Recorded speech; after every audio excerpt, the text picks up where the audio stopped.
Welcome to the CMO Spotlight, and I'm thrilled today to be here with Stefano Marrone, and he is the Chief Marketing Officer of Siebert Financial. Thank you, Stefano, for joining me today. I'm so excited to have this conversation. Thank you for having me, Joe. Appreciate the invitation.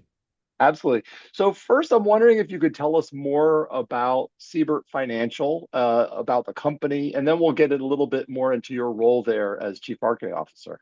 Of course. So, Siebert Financial is a wealth management brokerage company. It has been going around for quite a long time now, since 1967. So, it's been almost 60 years.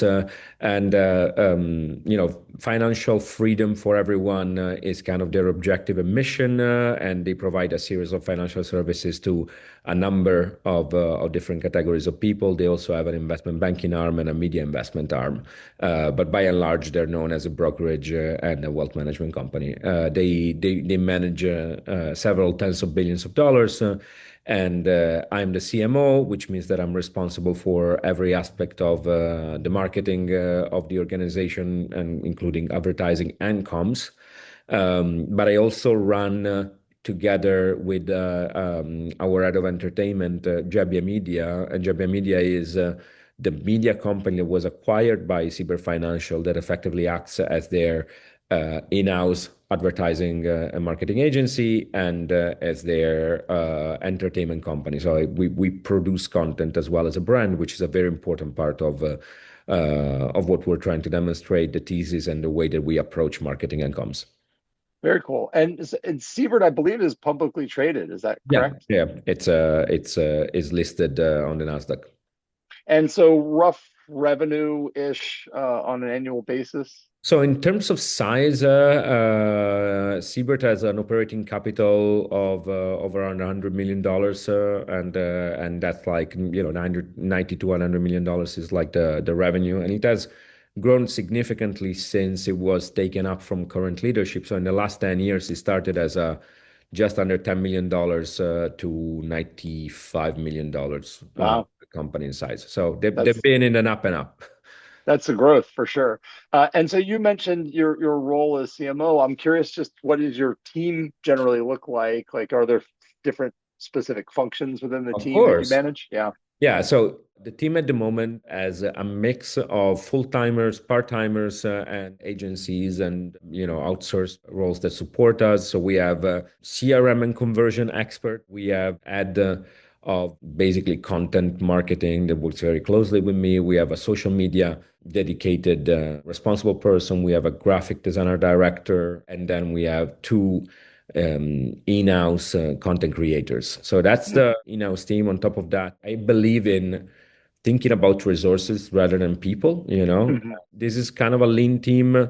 And on top of that, we have a couple of specific marketing responsible for the verticals. So Siebert is divided with different, verticals, and there is like, a marketing manager, for example, for our Jabba Media Sports division, and there's another one for our stock plan services. So they all report to me, but I work very closely with the head of departments that I work. Great. And then we have a number of agencies and collaborators that work with us on a regular basis. And that's media agencies, couple, actually three at the moment, content and creative, one that is actually an AI content creator agency and an event agency. These are like the main ones. And then when needed, we just like, plug in people and Yeah, resources.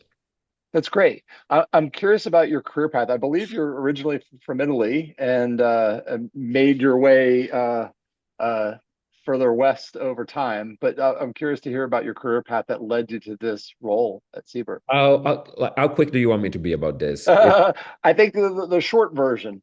Okay, so the short version is born in the south of Italy, in Puglia, wonderful for anything that is not related to my job. You can have your holidays there. You can eat till your heart is content.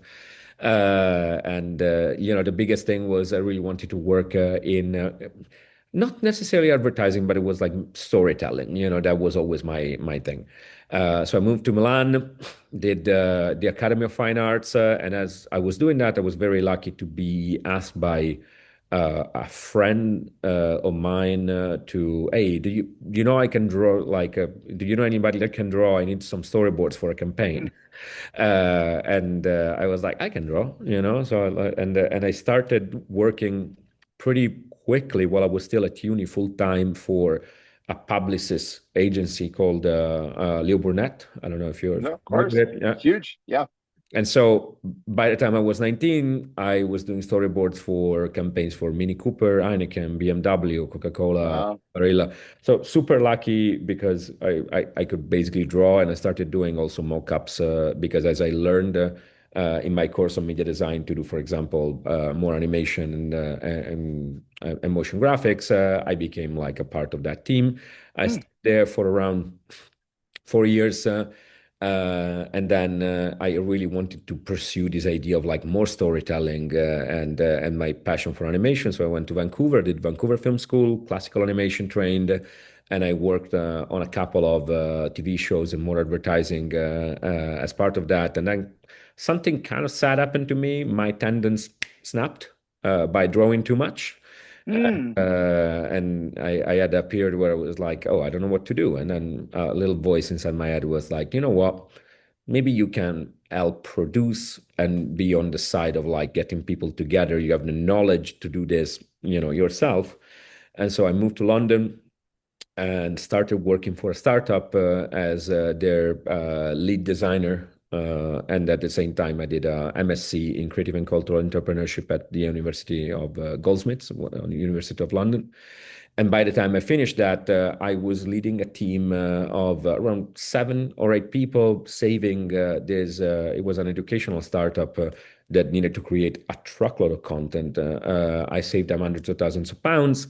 And I said to myself, this looks a lot like a company. I might as open one. And I started with my own agency that was basically focused on creating branding, web presence, and those short videos to explain what startups did. And Right. some of them have been luckily unicorns. So I did the very first campaign for Ethereum, for example, Wow. and other startups like some big ones in fintech like PensionBee in the UK and similar ones. And at a certain point, I was lucky enough to sell my agency to a bigger group called Unit 9, that is one of the biggest independent production houses out there. I became part of Unit 9, and at the end of the earnout period, I was basically asked to become a director on their board and a shareholder of the group, which I still am to this day. And after establishing their presence on the East Coast of the US, that's when I moved from London to the US. They were already in LA. I kind of got to a point where people kept asking me to work with me, not necessarily with a company that I was, with. Uh, Mhm. and so I went on. I did a big leap and did a consulting career where I, still brought in Unit 9 when it was right, but I'm a fixer and I like to fix problems. I don't like to necessarily um, tell people that whatever I'm selling is the solution to their problem. You know what I mean? Right. And when you work with a production house or an agency, you have a set of core competencies, and they're not necessarily everything that needs to exist to fix the problem. And so fast forward, I was invited by someone in my network that worked on the tech side. And that was helping Siebert Financial sort of like reinventing their technology stack. And Rocky Miller, she was basically like, hey, we're doing great things with the technology, but the brand is not up to scratch. And so I ended up starting consulting with them for the rebranding. Then they invited me to become fractional CMO. And eventually, after around a year and a half of that, they were like, would you like to come here full time as a CMO? And so here I am. I hope that was short enough. Yeah, yeah. So, curious if there's a piece of advice that you either wish you had gotten early in your career, or maybe you would give somebody who's just starting out in their marketing career. So uh, I'm going to tell you a piece of advice from a marketing entrepreneur, if that's okay, Yeah, great. point of view. But I find that it's valuable across the board, and it's to never mistake a spike for a trend. you know. Mm, So yeah. there are things that are happening in your career, and the reality is that everything that happens, for better and for worse, but in this case, I'm talking specifically about, for better. I remember the very first TVC gig that I got when I was running my agency, and I was like, "That's it, we made it. We're on TV. We're in, we were in like 12 countries. Then from now on, it's gonna be TVC all the time, mega campaigns and stuff like that."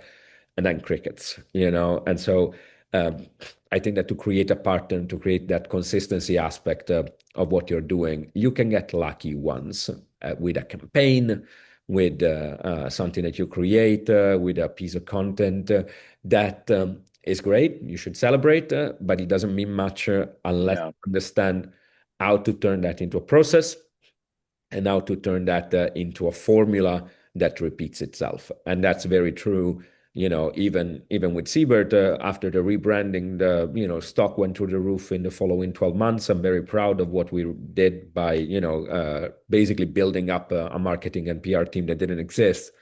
But at the same time, I think it's important to watch something that is a success and ask yourself, okay, how do I replicate that, and what Yeah. is. And sustain it over time, you know. Yeah, because I that's a very good point. It's easy to do something fresh once, and to keep reinventing yourself, and by that I mean your company, and also yourself as a professional, in order to keep that success ongoing, to be sustainable over time. That's it's a challenge that needs to be taken on with the right amount of consideration. It's not Yep, trivial. 100%. So I believe that everybody has a superpower, and I'm curious what you believe your superpower is. So my superpower is something that people always said was actually a weakness, and I find it very interesting. Then, depending on who you're talking with, and two, it's quite fascinating how they perceive you.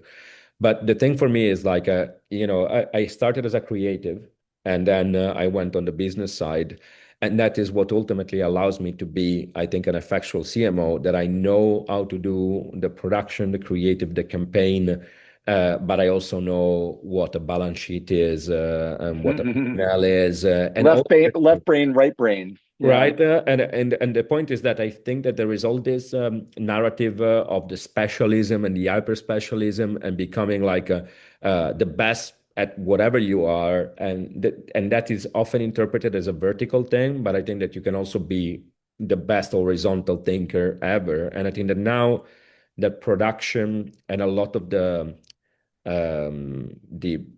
task that were the task of the expert can actually be automated to a degree, are out there. The world needs more horizontal thinkers that are able to have that like left brain, right brain conjunction, and Hmm. ultimately, um, this is a reality.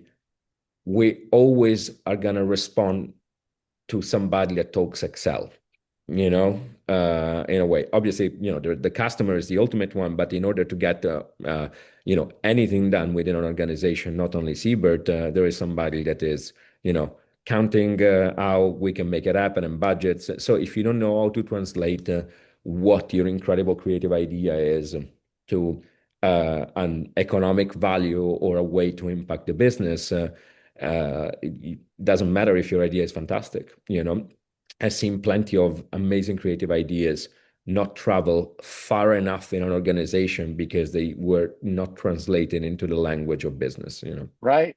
Right. Well, that you made a transition that isn't simple, which is from being a creative person into a business person who is creative. Hmm. And I think that takes some transition. I mean, we used to joke about, artists create a piece of work and that is the product, but Hmm. versus creatives are doing the creative process to sell somebody else's thing. Yeah, that's very different. Very different. And I think it's a big mistake for people. I always say, like, you really have to enjoy the process of what you're doing, not necessarily the result. In a Yeah. way, because it's like a lot of people are like, oh, I want to do this like mega fantastic campaign, and I can see myself being, great and recognized and famous. But the question is, do you know what's behind it, and what it takes? You better enjoy the process, you know. Yeah. And I use this as a metaphor a lot of times. It's like just because I like eating, that doesn't make me a great chef. Right. Right. Right. Fair enough. Well, so here at Setup, we're marketing matchmakers and we connect brands with agencies that can support those brands. And so we're not on the agency side and we're not on the client side. We live in that space between. So we Mhm. have kind of a unique viewpoint on agencies and brands and that relationship. So I'm curious, how do you work with marketing agencies today? Because obviously you came from an agency background and now you're working with some agencies. Yeah. So how do you generally like to work with agencies? I think that's a great question. I tell myself I really want to be the client that I wish I had when Mm. I had an agency, and I'm not sure if I always succeed, in that, but I often check with my agencies and I'm like, am I being a dick now? Am I being a terrible client? Yeah. Am I being terrible? Like, am I being like not listening to you? Am I not giving you enough information about the brief? So as a brand, I try to check myself, knowing what the frustration that are on the other side. Um, but I'm also pretty savvy about, and I can, it's a developed instinct to know, okay, maybe they're not giving enough attention to this, or they're distracted by something else. Uh, Hmm.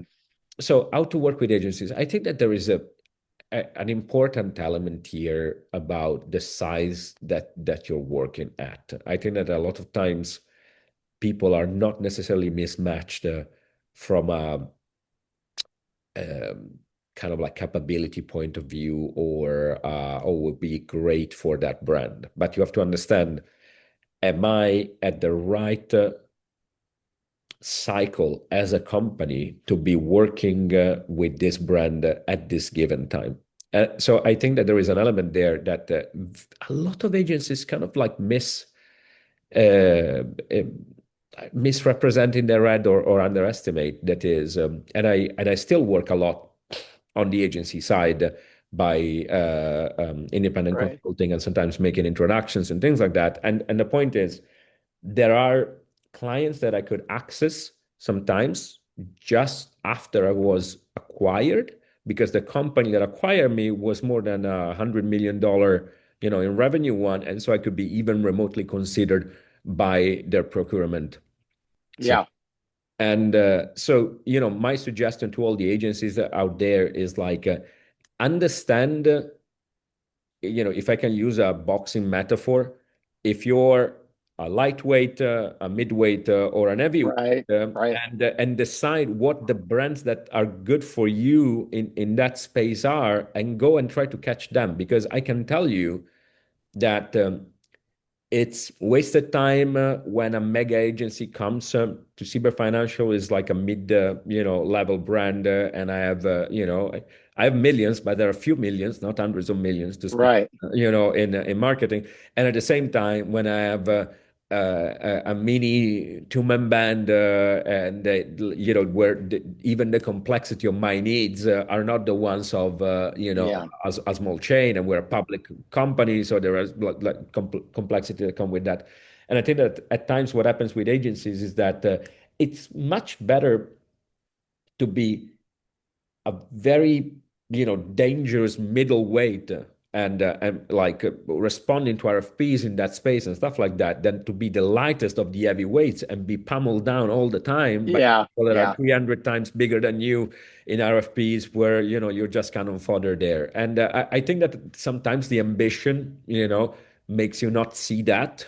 uh, Yeah. and I think that I definitely met the right people too early, you know, or the right opportunity too early. So as an agency, I can tell you a funny story. When I was leading Nuco, that was the name of my agency. I got a meeting with JP Morgan in London, because I'd done some good work in the kind of explaining complexity space that they were admired. And I went there by myself. The meeting room was 3 times bigger than my office, right? And we had like 15 people sitting there, more from a distance. and I was completely and awfully unprepared for that meeting, right? Yeah. Fast Yeah. forward 5 years later, JP Morgan became a client. I did quite a lot of work with them, but my point is like I should have recognized that that meeting Yeah. was, Too not. early for you.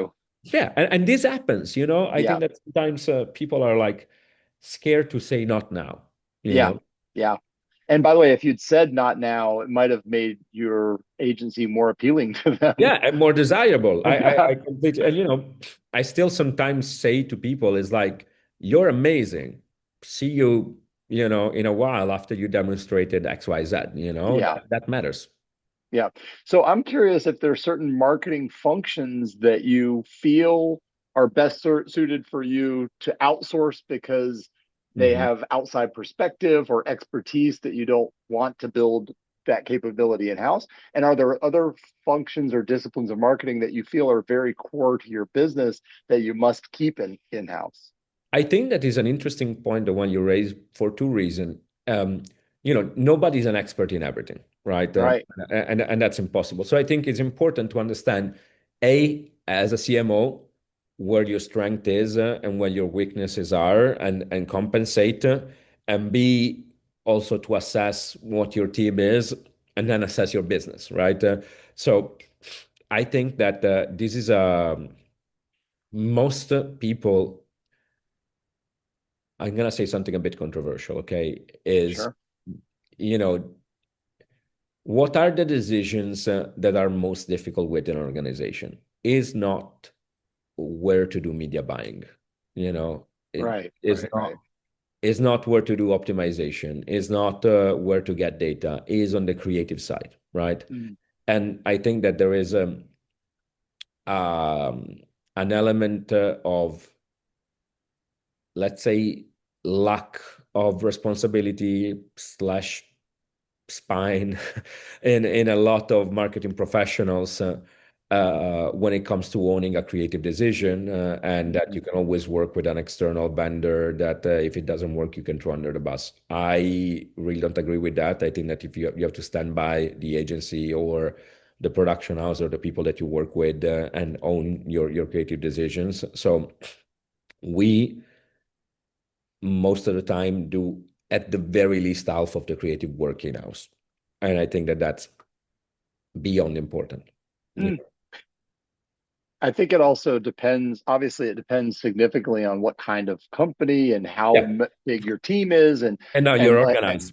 yeah, and also even like what industry are you in, that kind of thing. Because in some cases, some companies might say, actually, I need that external creative perspective because And we're I too can close to do the it problem. because I'm a former creative, so I know Right. what I'm doing. So that's why I said it depends on. So specifically for me, where I get the most help is on all the media buying, data analysis, and all that side of things, and on the production of our creative ideas. So these are the Hmm. biggest things that I outsource. But I can tell you that, for example, internally, I've spent a lot of effort to um, try to automate compliance, because as a Hmm. public company in the final space, that's not something that you can outsource in any way, shape, or form. So I think that is a little bit like, if you double down on your strength by hiring an agency that does what you really know well, that means that you will have a weakness on another side, for sure. And that will leave you with blind spots. At the same time, there's the balance of like, I need to trust somebody a lot to be an expert on something that I don't know deeply, right? Hmm. And I Hmm. think that in that sense, um, that element of building trust gradually is often under valued by a lot of agencies, because it's like, I'm an expert. Why shouldn't you trust me? Right. And the reality is that because nobody wants to look like an idiot, they sometimes, I don't do it, but I've seen a lot of people nod when there is a term that they don't know and things like that. Right. So Right. that part of like educating the client constantly, it's annoying, it's boring, but it needs to be done. Yeah. Yeah. Okay, I have one more kind of marketing related question, and then the rest are there are a couple of fun ones just to wrap things up. So this how do you demonstrate the value of marketing to the non-marketing functions of the organization? Often, other functions of the organization believe that they're an amateur marketer, Yeah. but how do you demonstrate the value to the non-marketing functions? I think that that's a great question. And the point is this, just I think there is a misconception that just because people consume a lot of marketing passively on any channels, like social media, TV, and whatnot, that makes them entitled to have an opinion. And Right, I always say, do you go to your lawyer and ask them to change a couple of commas in the way that a clause is, expressed? right, And I was like, no, you don't. So I think that one of the biggest things, there are a couple of things. One is that I always revert back to the audience. It's not about your taste. It's not about my taste. It's about what our target is, and let's think about our target audience. And I think that is essential to not make it a matter of personal preference. Because if you do right, it, it's just whoever is the most senior C-level in the room, their taste dictates a campaign. And that's a terrible idea, yeah, because I personally have super niche, aesthetic preference that won't sell Siebert's products, period. Or I'm going to give yeah, another example. I'm a European immigrant living in the US, and we have an entire vertical that is all about military and veterans, services. I am not the audience, and I need right, a big effort as or I would say almost like radical empathy, yeah, in order yeah, to put myself in their shoes and trust the data on that and take a look at what actually the segment wants to look at. At the same time, I think it's important to define KPIs in a way that translate well in terms of businesses. So just this morning, as I was having a conversation with a media company, when I was like, I will give you a window presentation to talk about what you can do. The people that are going to listen to you don't care about CPM. They don't know what that means. right, right, They don't right, care. So what we can do is work together, agency and marketing department, to show what this means in terms of potential customers that we're going to acquire. So if we right, say, okay, CPM, assuming, and you can have a lot of assumptions there, but at least it needs to, get to a point where they can understand. It's like assuming that we manage to get this and this and this in place, this could turn potentially into this many new accounts or this many leads. right. And I think that a lot of times people are um, focused on, they're not necessarily vanity metrics, but they are like many metrics that are many steps removed from the impact on the business. Yeah, yeah, So yeah, you have to bridge that gap, and you can do it only with the collaboration of the marketing department into the business that knows what matters, you know, yeah, right. on You're the you're other you're side. like the translators that translate the marketing speak to outcome speak. Yeah. Sometimes when I was on the agency side, I found myself having a conversation where I was too many steps removed. I Yeah. remember, talking to a guy in the UK. He owned the biggest network of scrap yards in the United Kingdom, Hmm. which is a business that is, pretty as physical as it gets, I would say. It sounds like a junky business, Stefano. Yeah, there you go. And the thing that we should have rebranded them like that. But I found myself in a situation where the knowledge gap between me and the founder of this, who was a brilliant businessman, was so deep that I failed completely into Hmm. communicating the value that we could bring, Hmm. and Hmm. the learning for me there was like, oh, it's that I need to make sure that whoever I'm in front, that I understand what their level of knowledge of my matter is, if it's like marketing, and that I can bridge that gap. And if you cannot, you're not going to go anywhere, And I can see the yawns on the CFO when we're talking about, marketing CPMs. Yeah, yeah, yeah, or whatever. KPI, Yeah. and I'm like, no, this is not going to cut it. And so my question is always, what's the one thing or couple of things that I can say to make them think, okay, I get it. Yeah. Okay, so two quick fun questions just to wrap things up. Of course. Number one, what is a quote or a book or a movie or a sports team or a band that inspires you? And what is it about that thing that inspires you? Well, I really like to look for inspiration in things that are not strictly about my field. Yeah. And I really think that that's important because that's the one thing that we have going for ourselves now that automation and AI is going everywhere, is like creating novel connections that have absolutely nothing to do with the fields that you're in. And my best ideas always come from some random, I'm now reading a book about the invention of the Renaissance as a concept. Mm, Is a history book, you know. But what I would say is like in terms of constant inspiration, when I find myself going back to uh, as an entrepreneur and in general somebody that manages people. There is a book called The Art Thing about hard things by mm, David Horowitz. Um, which I felt so seen, reading that yeah. book. And it's absolutely incredible. And whenever I go back to it several times during my career, there is always a chapter that is relevant to what I'm going through, and I love that. it's rare. So last question is what's a brand that you've never worked on that you really admire? And what is it about that brand that you admire? Can I say two? Sure. Yeah. Okay. So I absolutely love Liquid Death. Yeah, They're, yeah, yeah. they're incredible, and Kill your thirst. Is kill your there thirst for two reasons. A, because they had the guts to own their creative ideas internally, and that's what they do. yeah. They just like most of the ideas are generated internally, and then they make it happen.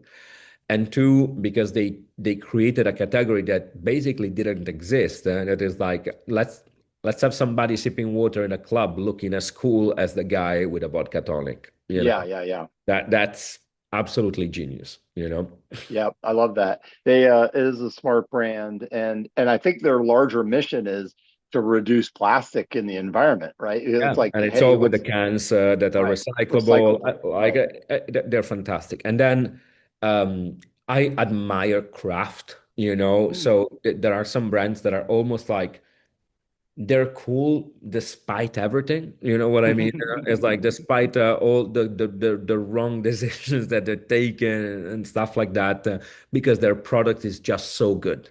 So that's one of my favorite things. And because I'm a coffee lover, I absolutely love Illy as a coffee, Mm, ILLY. And they do very cool artistic depictions and interpretation and collabs with artists, and that's one of the most interesting thing. But at the same time, is one of those things that I'm like, this product is so superior that even if their marketing efforts, might come and go and be different during the years, it's just an incredible brand that stands by it. They have a little museum. About how they make coffee in their base in the north of Italy, and it's just a delight. I love that. Excellent. Well, thank you, Stefano, for joining me on the CMO Spotlight. And so Stefano is the Chief Marketing Officer for Siebert Financial. Thank you so much for this conversation. It was such a joy. Thank you for having me, Joe. I really appreciate the invitation.